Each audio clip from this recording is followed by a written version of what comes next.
as you walk through life, you meet men. Some of them you'll like, some of them you won't like. And every once in a blue moon, you meet somebody that you just fall into syncopation with right away. Back earlier this year, I met our next speaker, and this is how we have become. When I say that he is an American patriot, I mean it. When I say that he is a patriot icon, I mean it.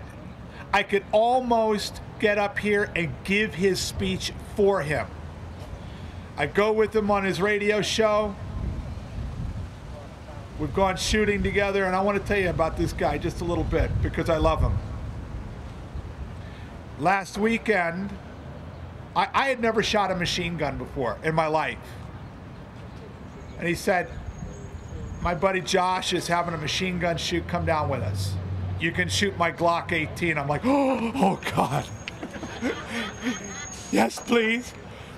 And I grabbed, believe it or not, 4 boxes of 9mm ammunition, and I think you all know what that means in today's world, right? Okay. I was all set, ready to go. I was going to shoot the Glock 18. And I did.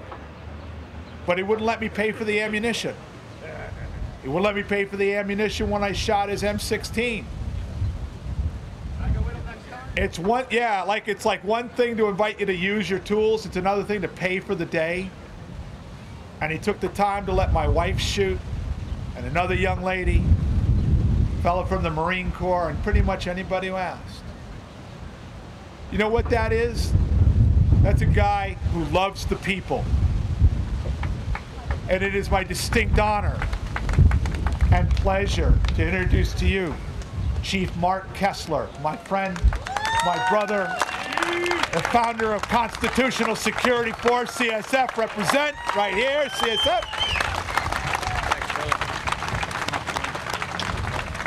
Chief, watch out, there's a dangerous magazine right there.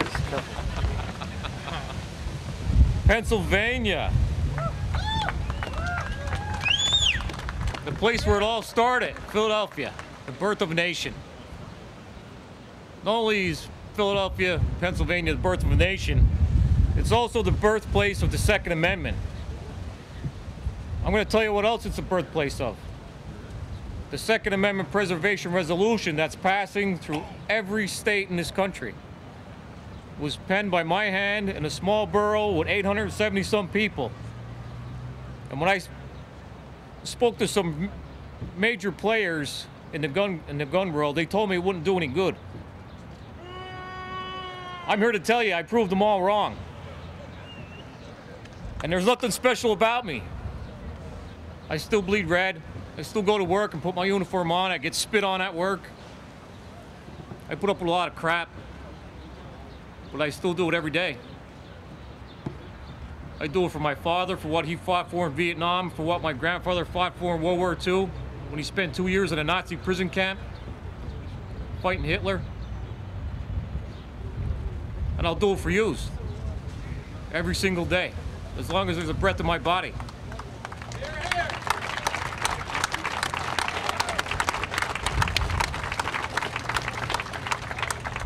I encourage everybody to do something, no matter how big or small you might think it might be or might not be. Just try it.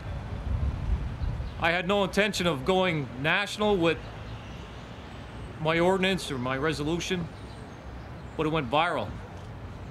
And it's passed all over. Actually, there's states, Kansas, Missouri, Texas, just to name a few that passed state laws declaring the Second Amendment is that's it. You can own whatever you want. They nullified every gun control law in the book. And let me tell you, all gun control laws are unconstitutional. I don't believe that you have to go through a background check. Now, this might sound a little extreme to some people, because I'm a chief of police, and this is coming from my mouth. I don't believe that you have to go through a background check to secure a firearm. I didn't write the Constitution. I just try and follow it the best as I can. I don't believe you need permission from anybody to carry a gun under your jacket or over it. That's just my thinking.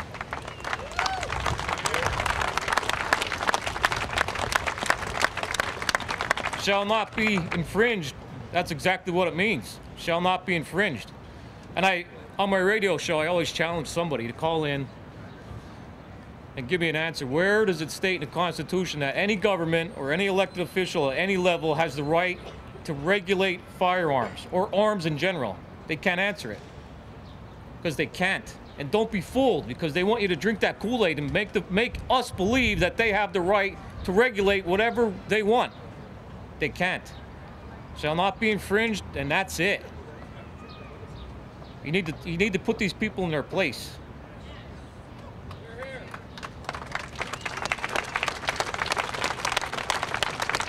I was at a rally a couple weeks back down in Morrisville, Pennsylvania, where the ex-communist Governor Rendell came across the bridge with all of his lovely people from New Jersey into Pennsylvania to hold their rally, demanding Pennsylvania enact strict gun control laws.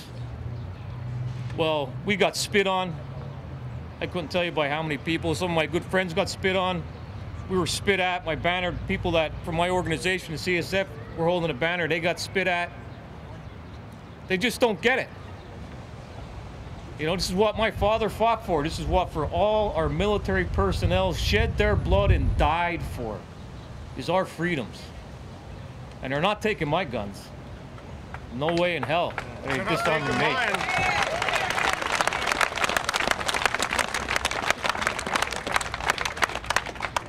So it's truly an honor to be here in Pennsylvania, to be born here in Pennsylvania, the birthplace of a nation, the birthplace of the Second Amendment, and the birthplace of the nullification process, nullifying all gun control laws around the country.